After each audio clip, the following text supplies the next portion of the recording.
சொல்லுங்க மாமா. ரேவதி, நம்ம பக்கம் நியாயம் இருக்குன்னு தெரிஞ்சோம் அவர் இப்படி நடந்துக்கிறதுக்கு பணம் மட்டும்தான் காரணம். இதை எப்படி ஹேண்டில் பண்ணணும்னு எனக்கு தெரியும். நீ முதல்ல இங்கிருந்து கிளம்பு. ரோகிணி, அவளை இங்கிருந்து கூட்டிட்டு போங்க.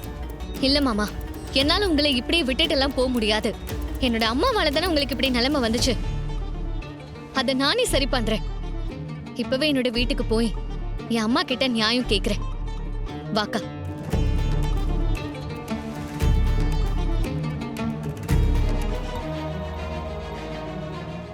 உள்ள வா ரேவதி.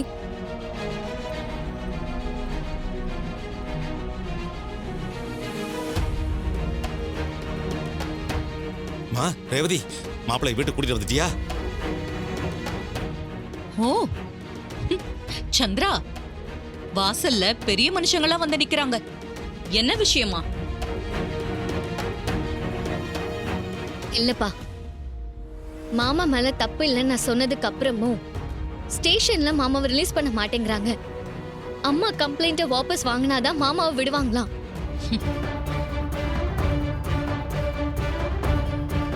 இவ சொன்னது காதுல விழுந்துச்சுல்ல, நேரா ஸ்டேஷனுக்கு போய் கம்ப்ளைண்ட்டை வாபஸ் வாங்கிட்டு வா. மா, நீங்க எதுக்காகமா இப்படி எல்லாம் நடந்துக்கிறீங்க? கார்த்தி மேல எந்த தப்பும் இல்லாதப்போ எதுக்காக அவர் மேல இப்படி ஒரு பொய்யான கம்ப்ளைண்ட் கொடுத்தீங்க? பொய்யா? யாரு மேலயும் நான் எந்த கம்ப்ளைண்ட்டும் கொடுக்கல ரோஹிணி. மா, நீங்க பண்றது ரொம்ப தப்புமா. சரி தப்பு எதுன்னு நீ எனக்கு பாடம் எடுக்காத. மா, என்ன வச்சு நீங்க மாமாவை பழி வாங்குறது எனக்கு சுத்தமா பிடிக்கல. இப்போ நீங்க மாமா மேல கொடுத்த கம்ப்ளைண்ட்டை வாபஸ் வாங்க போறீங்களா இல்லையா? நான் என்ன பண்ணணும்னு நீ எனக்கு சொல்லாத, சரியா? என்னால அவ மேல கொடுத்த கம்ப்ளைண்ட்டை வாபஸ் வாங்க முடியாது. ஈஸ்வரி, கத்தாதீங்க. நீங்க கத்தறதுக்கெல்லாம் நான் பயப்பட மாட்டேன். நீ யாருக்கு தான் பயந்துருக்க? நல்லது சொன்னா தெரிஞ்சுக்கணும். அந்த அறிவுதான் இல்லையே உனக்கு. எதுக்காக இதெல்லாம் பண்றேன்னு உங்களுக்கு தெரியாதா? எதுக்காக இப்படி பண்றீங்கன்னு நீங்களே சொல்லுங்கம்மா. வேற எதுக்கு?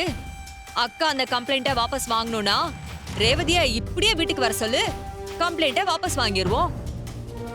அப்போ நான் வீட்டுக்குள்ள வரலனா நீங்க கம்ப்ளைண்ட்டை வாபஸ் வாங்க மாட்டீங்க, அப்படிதானேமா? அதான் என்ன பண்ணணும்னு உனக்கே நல்லா தெரிஞ்சிருக்கே. நீ உள்ள வந்தா அவன் வெளியே வருவான். என்ன சொல்ற?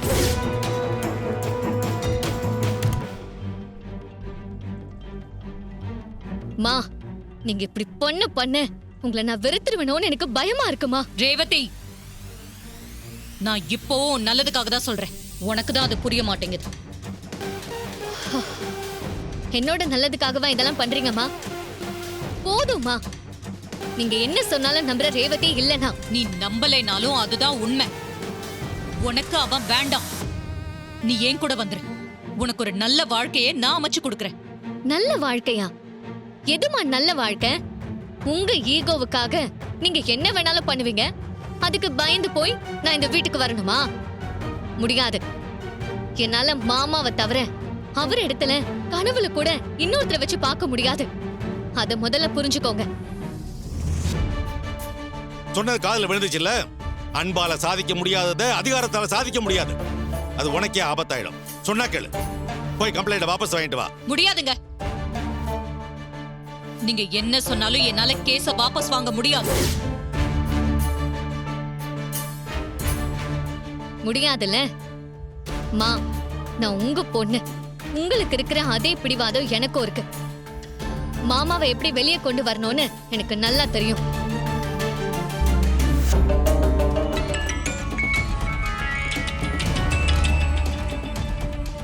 மேடம்.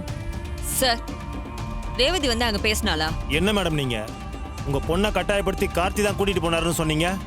அந்த பொண்ணு வந்து அவர் மேல எந்த தப்பும் இல்ல, நான் தான் என் வீட்டுக்காரர் கூட விருப்பப்பட்டு வந்தேன்னு சொல்லுது. இப்படி எல்லாம் சொன்னா கேஸ் நிக்காது மேடம். சார், நீங்க என்ன செய்வீங்களோ ஏது பண்ணுவீங்களோ எனக்கு தெரியாது. எதையாவது பண்ணி இந்த கேஸை கோர்ட்டுக்கு கொண்டு போயிடுங்க. மத்ததை நான் லாயர் வச்சு பாத்துக்கிறேன். மேடம், அதெல்லாம் ரொம்ப கஷ்டம். சார், உங்களுக்கு எவ்வளவு பணம் வேணாலும் நான் தரேன். கொஞ்சம் பார்த்து பண்ணி கொடுங்க. சரி மேடம், உங்களுக்காக நான் இதை பண்றேன்.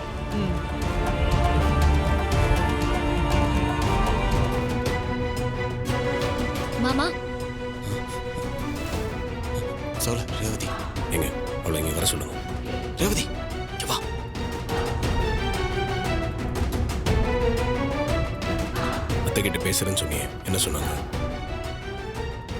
அத்தை என்ன சொல்லியிருப்பாங்கன்னு நமக்கு தெரியாதா சகல? நீங்க சொல்றது சரிதான் மாமா. நான் அம்மா கிட்ட எவ்வளவோ பேசி பார்த்துட்டேன். அம்மா கேஸை வாபஸ் வாங்க மாட்டேன்னு சொல்லிட்டாங்க. இதுக்கு தான் அதெல்லாம் ஒன்றும் வேண்டாம்னு சொன்னேன்.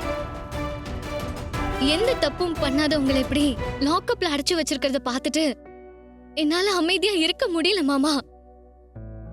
எங்க அம்மா கிட்ட போய் கேஸை வாபஸ் வாங்குங்க, இல்லைன்னா நான் கேஸை உங்களை வாபஸ் வாங்க வைப்பேன்னு சொன்னேன். அதுக்கு அவங்க முடிஞ்சா பண்ணி பாருன்னு என்கிட்ட சவால் விடுறாங்க. சரி, நீ இதெல்லாம் விடு ரேவதி, நான் பாத்துக்கிறேன். முடியாது மாமா. எப்போ என் அம்மா இப்படி ஒரு காரியத்தை பண்ண துணிஞ்சிட்டாங்களோ அப்பவே என்ன பண்ணணும்னு யோசிச்சுட்டேன். ரேவதி, நீ என்ன சொல்ற? ஏய் ரேவதி. சார், திரும்ப என்னம்மா? என்கிட்ட எதுவும் பேசாதீங்க, எதுவா இருந்தாலும் கோர்ட்ல போய் பாத்துங்கன்னு இப்பதான் உங்க வக்கீல் கிட்ட சொன்னேன். இப்ப நீ வந்து நிக்கிற. சார், நீங்க பணத்தை வாங்கிட்டு தான் இப்படி பண்றீங்கன்னு எனக்கு நல்லாவே தெரியும். ஆனா எனக்கு ஒரே ஒரு கேள்வி மட்டும் உங்ககிட்ட கேட்கணும். என்னோட புருஷனை இப்ப ரிலீஸ் பண்ண முடியுமா முடியாதா? நான் ஏற்கனவே சொல்லிட்டேன், நீ என்ன பண்றியோ பண்ணிக்கோ போ. சரிங்க சார், நான் பாத்துக்கிறேன்.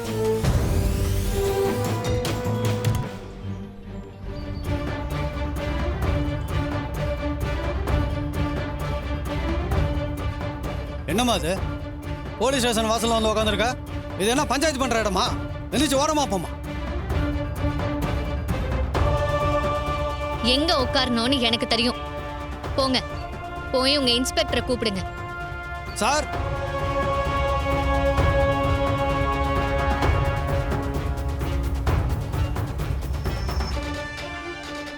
என்னம்மா இது? ஸ்டேஷன் வாசல்ல வந்து உட்காந்துருக்க, சொன்னா கேட்க மாட்டியா? எந்திரிச்சு முதல்ல வீட்டுக்கு போமா. முடியாது சார். நான் எதுக்கு வீட்டுக்கு போனோம்? எந்த தப்பும் பண்ணாத என் புருஷனை அநியாயமா அரெஸ்ட் பண்ணி உள்ள அடைச்சு வச்சிருக்கீங்களே, அவரை வெளியே விடுங்க. நான் வீட்டுக்கு போறேன். ரேவதிக்கு எங்க இருந்து இவ்வளவு துணிச்சல் வந்தது? அது சரி, தான் புருஷன் கொண்டுனா எப்படி அவளால தாங்கிக்க முடியும்?